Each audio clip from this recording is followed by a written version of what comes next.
छत्रपती शिवाजी महाराजांच्या 12 गडांना आता जागतिक मान्यता मिळाली आहे। महाराष्ट्रासाठी आणि अर्थातच भारतासाठी ही अभिमानाची ऐतिहासिक आणि ऊर्जावान घटना आहे। युनेस्कोच्या जागतिक वारसा यादीत आता आपल्या स्वराज्याचे किल्ले अढळ स्थान मिळवून बसले आहेत। नमस्कार, मी सुनंदा नाईक आणि आपण पाहताय तारा न्यूज।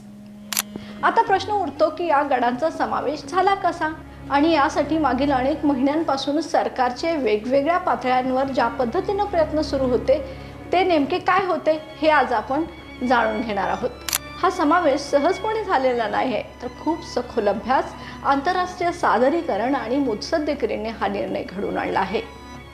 ऐतिहासिक आणि सांस्कृतिक महत्त्व पुढील 4 कारणांमुळे हे शक्य झालं आहे। ऐतिहासिक आणि सांस्कृतिक महत्त्व जर म्हणायचं गेलं तर या गडांमध्ये छत्रपती शिवाजी महाराजांनी स्वराज्य उभं केलं। त्यांचा इतिहास म्हणजे स्वाभिमान, शौर्य आणि आत्मबलिदानाची शिकवण। हा इतिहास केवळ महाराष्ट्राचाच नाही तर संपूर्ण जगासाठी प्रेरणादायी वारसा आहे। दुसरं कारण असं आहे की अद्वितीय स्थापत्य शास्त्र। हे सांगत असताना मी सांगेन की या गडांची रचना अशी आहे की ती आजही अभ्यासाचा विषय आहे। पाण्याच्या टाक्या, गुप्त मार्ग, संरक्षणासाठी बांधलेले बुरुज ही सर्व रचना विज्ञान, कला आणि युद्धनीतीचं अफाट उदाहरण आहे। तिसरं कारण सांगण्यात येईल की निसर्ग आणि भूगोलाशी एकरूप बांधणे। हे गड डोंगरांवर, कड्यांवर, जंगलात अशा ठिकाणी बांधले गेले आहेत जे पर्यावरणाशी सुसंगत आहेत। त्यामुळे युनेस्कोच्या सस्टेनेबल हेरिटेज निकषात हे गड अगदी योग्य ठरले। चौथं कारण आहे भारत सरकार आणि युनेस्को समोरील प्रभावी सादरीकरण। भारत सरकारने ministry of cultural, ASI, UNESCO आणि ICOMOS समोर या गडांची माहिती अतिशय प्रभावी पद्धतीने सादर केली।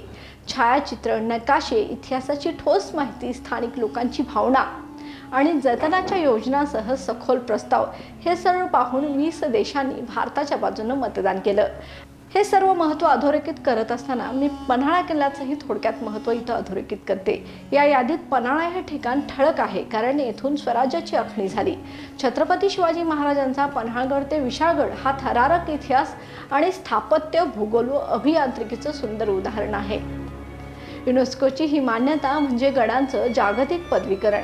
हे केवळ ऐतिहासिक मानांकन नाही तर नव्या पिढीसाठी गौरवाने मिरवण्याचं आणि जपण्याचं कारण आहे। गडांचा इतिहास आता जगाच्या पुस्तकात नक्कीच सर्वांना पाहायला मिळणार। जय शिवराय, जय महाराष्ट्र। तर या आणि अशाच ताज्या अपडेट्ससाठी पाहत रहा तारा न्यूज। धन्यवाद।